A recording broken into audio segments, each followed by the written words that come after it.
Hello friends. आज बात करते हैं कि आखिरकार न्यूटोनियन और नॉन न्यूटोनियन जो फ्लूइड होते हैं वो कौन से फ्लूइड होते हैं। जो अगर न्यूटोनियम की बात करते हैं, न्यूटोनियम वो फ्लूइड होते हैं जो न्यूटन के नियम का पालन करते हैं। न्यूटोनियम फ्लूइड और नॉन न्यूटोनियम फ्लूइड में जो अंतर है वो आज हम देखते हैं कि जो नॉन न्यूटोनियम फ्लूइड और न्यूटोनियम फ्लूइड क्या होते हैं। आइए फ्रेंड्स, तो सबसे पहले बात करते हैं कि न्यूटोनियम फ्लूइड आखिरकार कौन से फ्लूइड होते हैं। न्यूटोनियम फ्लूइड यह वह फ्लूइड होते हैं यह वह फ्लूइड होते हैं जो कि न्यूटन के के नियम का नियम का पालन नहीं करते हैं। ये न्यूटन के नियम का पालन नहीं करते हैं। अगर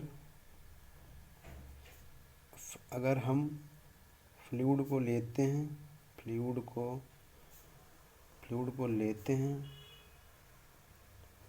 और उसको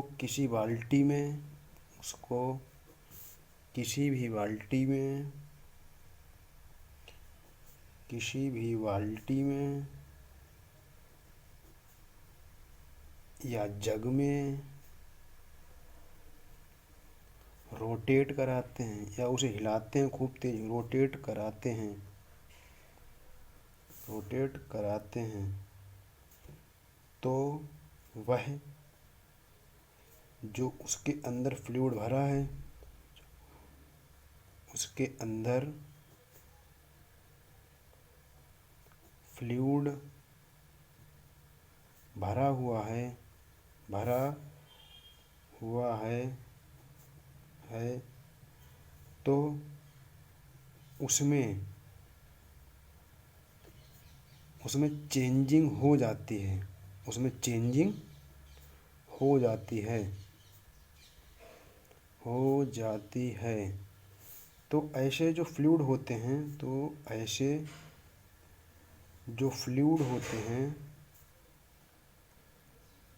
जो फ्लूइड होते हैं वह न्यूटोनियम की श्रेणी में आते हैं। नॉन न्यूटोनियम की यानी नॉन न्यूटोनियन की श्रेणी में आते हैं की श्रेणी में आते हैं।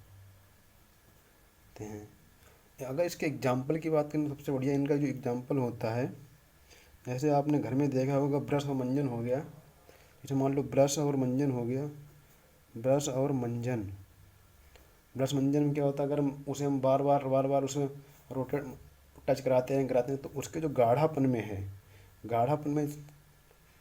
कमी आ जाती है और वो दूसरे फेस में चला जाता है।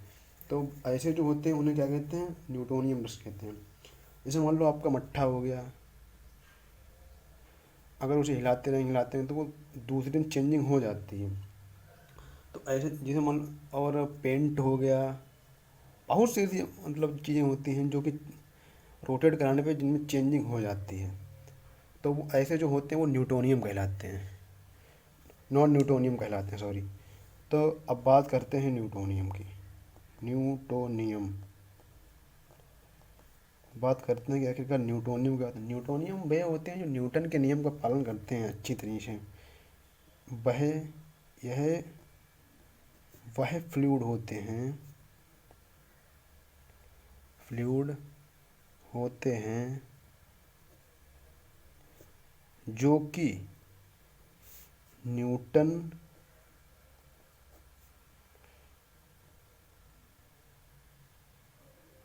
के नियम का पालन करते हैं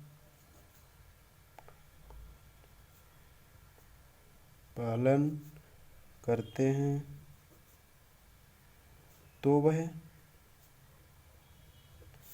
न्यूटोनियम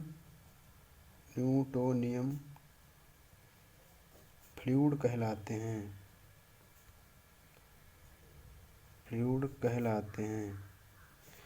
इनमें भी अगर किसी बाल्टी में अगर इन्हें भर दिया जाए, या जग में भर दिया जाए, भर दिया जाए तो इनको रोटेट कराने पर, मतलब इनको कुछ भी हिलाने पर, इनको रोटेट कराने पर इनकी जो इनकी जो गाढ़ापन है, गाढ़ापन जो है उसमें चेंजिंग नहीं होती है, उसमें चेंजिंग ना हो तो वह न्यूटोनियम फ्लूइड कहलाते हैं। न्यूटोनियम फ्लूइड कहलाते हैं। आइए अच्छा इसका भी एग्जाम्पल समझ लेते हैं। इसका एग्जाम्पल हो जाएगा जैसे जल हो गया। जल क्या है? जल एक न्यूटोनियम है। अगर इसे हम कितना भी रोटेट कराएंगे, कितना भी कुछ भी कराएंगे, लेकिन इस पर कभी भी कोई इफेक्ट नहीं पड़ेगा। चाहे कुछ भी करते रहो, जो इसके गाढ़ापन में है वो कभी भी इफेक्ट नहीं पड़ेगा। जो हमेशा है वो वैसा ही रहेगा। तो जो हमेशा जैसा है अगर वो वैसा ही रहेगा तो उसमें कभी भी कोई इफेक्ट नहीं पड़े। तो ऐसे जो फ्लूइड होते हैं उन्हें न्यूटोनियम फ्लूइड कहते हैं। इसके बाद बात करते हैं माटी का तेल। अगर माटी का तेल की बात करते हैं तो ये भी सबसे बढ़िया उदाहरण है न्यूटोनियम का, क्योंकि माटी का तेल हो गया या पेट्रोल हो गया या ग्लिसरीन हो गया या बेंजीन हो गया, ये सब चीज़ें ऐसी हुई हैं, कितना भी रोटेट कराओ कुछ भी करो, इनके जो गाढ़ेपन में वो किसी प्रकार की कोई कमी ना आए। तो जब किसी प्रकार की कोई कमी नहीं आती है तो ऐसे फ्लूइड जो होते हैं वो न्यूटोनियम की श्रेणी में आते हैं। अगर न्यूटोनियम और नॉन न्यूटोनियम आपके समझ में आ गया तो एक बार कमेंट ज़रूर करें।